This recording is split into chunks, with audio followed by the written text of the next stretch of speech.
Ahmad Rafi,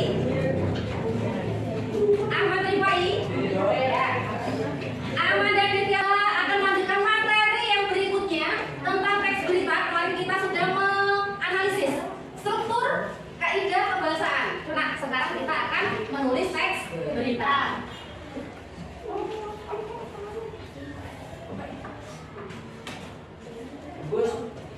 Menulis teks berita, kalian pernah membaca berita koran? Kalian pernah mendengarkan orang yang membacakan berita? Nah, kali ini kita akan mempelajari tentang menulis teks berita dan cara berbicara untuk membawakan teks berita. Sebelum kita ke unsur-unsur adisi, Mbak, ya, unsur teks berita, yuk kita lihat tayangan berikut ini.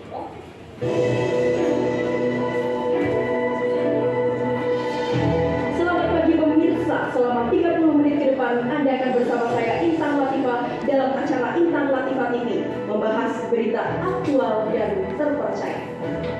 Berita terkini telah terjadi hujan lebat di wilayah ibu kota Jakarta pada Minggu 7 November 2021 yang mengakibatkan 12 RT dan 4 RW di Jalan Petamburan Kemayoran Baru Jakarta Selatan terpaksa harus menerobos banjir guna melakukan aktivitas di luar ruangan.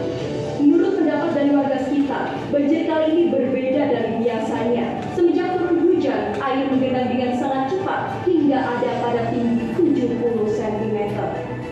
Di Jalan Raya Ciledug, Jakarta Selatan, banjir juga terjadi dan mengakibatkan kemacetan sepanjang Jalan Raya Ciledug. Banjir dengan tinggi 70 cm ini mengakibatkan para pengendara tidak dapat melanjutkan perjalanannya, sehingga ruas jalan dialihkan ke jalan panjang guna menghindari kemacetan. Untuk mengurangi banjir, petugas telah mengerahkan satu alat pompa air untuk menyedot banjir. Banjir di wilayah ibu kota Jakarta Selatan masih memprihatinkan. Jika teks berita itu bentuknya lisan, maka bisa diucapkan seperti itu.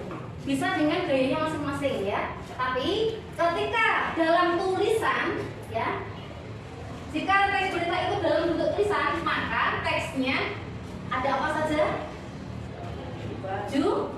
Setelah itu, setelah judul, apalah. Setelah itu, setelah itu, nah, secara tidak sengaja ketika kamu menyebutkan seperti itu, berarti sudah mengingat, ya, struktur teks berita. Kira-kira pada tayangan video tadi yang dibahas ada dua hal. Yang pertama apa? Banjir melanda ibu kota. Yang kedua, ya, COVID-19. Jika sudah disimak, maka kalian akan paham unsurnya tadi apa saja, ya kan? Banjir melanda di ibu kota. Jadi apa yang terjadi? Banjir di mana? Ibu kota. Nah, ketika nanti kalian menuliskan teks berita, silakan disusun sesuai dengan struktur, yaitu judul, kepala, tubuh, dan ekor. Nah, selain itu, ketika kita menuliskan teks berita, strukturnya harus urut. Selain struktur urut, maka harus ada yang namanya kaidah kebahasaan. Coba ditengok kaidah kebahasaannya apa saja. Yang pertama, dari belakang kelihatan? Nah, yang pertama ada bahasa baku. Kemarin kita sudah ulas bahasa baku di teks berita. Contohnya, enggak. Yang baku? Tidak. Mau? Yang baku? Akan. Pintar. Tahu? Yang baku tulisannya? Tahu, ya. Kalimat langsung, ya. Kalimat langsung biasanya ciri khas kalimat langsung ada tanda petiknya. Jika diubah menjadi kalimat tidak langsung, petiknya hilang, ada konjungsi bahwa. Ini ya, konjungsi bahwa. Kata kerja mental. Ayo, kemarin sudah paham. Kata kerja itu berarti kata yang maknanya melakukan kegiatan atau aktivitas.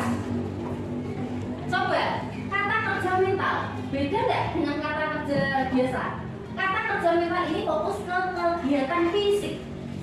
Contoh, kegiatan fisik yang dapat dilihat. Contohnya, berpikir dengan memukul. Mana yang terlihat secara fisik? Ya, pintar. Itulah yang dinamakan kata kerja pintar. Ya. Ada keterangan waktu dan keterangan tempat. Keterangan waktu bisa pagi, siang, malam. Untuk tempatnya boleh di mana saja. Biasanya dibui dengan kata depan di. Kira-kira kalau di kata depan atau preposisi disambung atau dipisah? Sambung atau dipisah? Ya, pintar, dipisah. Nah, kegiatan hari ini kita akan menulis teks berita pada lembar jawab yang saya sediakan. Jadi, silakan berdiskusi untuk menulis teks berita. Di sini sudah saya sediakan kolom, judul, kepala berita, tubuh berita, dan ekor. Sudah runtut, ya. Satu kelompok, satu teks berita dengan satu tema masing-masing. Tidak boleh sama. Ya. Pernah ingat kemarin kita membahas untuk menulis teks berita yang pertama kita akan menentukan topik. Setelah itu kita akan membuat kerangka. Paling tidak kerangkanya itu ada unsur-unsurnya dulu. Jadi kerangkanya kita buat unsur-unsurnya dulu. Adik Simba. Setelah ketemu unsurnya, maka kita kembangkan menjadi kalimat. Setelah kita kembangkan menjadi kalimat, disusun menjadi paragraf. Masih ingat?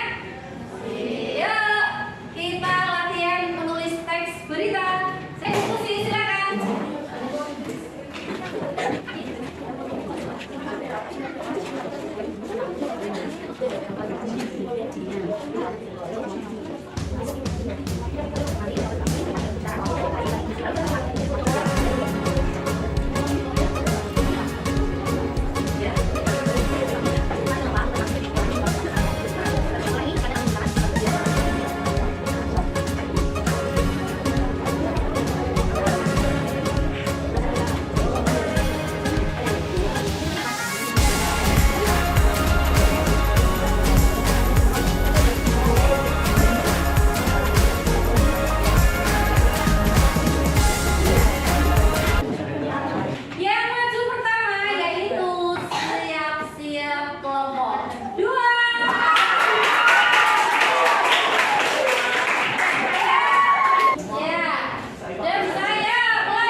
Jadi masih